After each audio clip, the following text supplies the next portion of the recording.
There's a term, once a Marine, always a Marine, but there's also the term, eat the apple, F the Corps.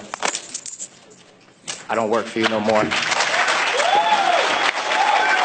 On April 18th, 2006, I had my first confirmed kill. This man was innocent. I don't know his name. I called him the Fat Man. He was walking back to his house, and I shot him in front of his friend and his father. The first round didn't kill him after I had hit him up here in his neck area. And afterwards, he started screaming and looked right into my eyes. So I looked at my friend who I was on post with, and I said, well, I can't let that happen. So I took another shot and took him out. He was then carried away by the rest of his family. It took 7 people to carry his body away. We were all congratulated after we had our first kills, and that happened to have been mine. My company commander personally congratulated me, as he did everyone else in our company. This is the same individual who had stated that whoever gets their first kill by stabbing them to death will get a 4-day pass when we return from Iraq. There was one incident where we got into a firefight just south of the government center, about 2,000 meters. We had no idea where the fire was coming from, and the way our rules of engagement were, pinpoint where the fire is coming from and throw a rocket at it. So with that being said, we still didn't know where the fire was coming from, and an 84-millimeter rocket was shot into a house. I do not know if there was anyone in it.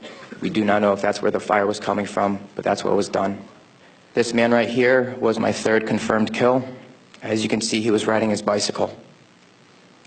Later on in the day, we went ahead and we had CBS Laura Logan with us, but she was with the other squad. And so she wasn't with us. So myself and 2 other people went ahead and took out some individuals because we were excited about the firefight we had just gotten into, and we didn't have a cameraman or woman with us.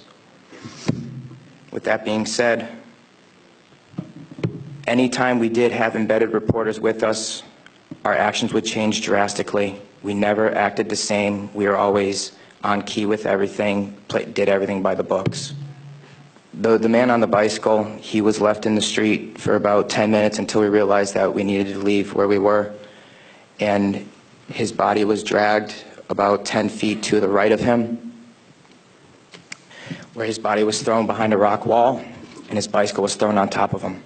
House raids. Because we were a grunt battalion, we were responsible for going on several patrols. A lot of the raids and patrols we did were at the night, around 3 o'clock in the morning, around there. And what we would do is just kick in the doors and terrorize the families. That was an image taken around 3 o'clock in the morning through night vision goggles. And that is the segregation of the women and children and the men. If the men of the household were giving us problems, we'd go ahead and take care of them any way we felt necessary, whether it be choking them or slamming their head against the walls. That was one man that wasn't taken, that was taken care of in a very bad way. Because of all the wiring that he had, it would be considered an IED making material.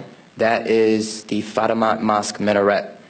As you can see, it is written with bullet holes and holes in the top of it. Those were from mortars. This is after one of the guys in the weapons company had gotten shot. This is a way that we would take out our aggression.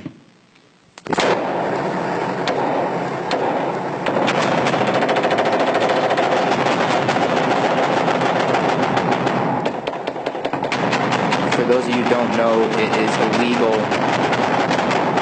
to shoot into a mosque unless you were taking fire from it. There was no fire that was taken from that mosque. It was shot into because we were angry. I am sorry for the hate and destruction that I've inflicted on innocent people, and I'm sorry for the hate and destruction that others have inflicted on innocent people.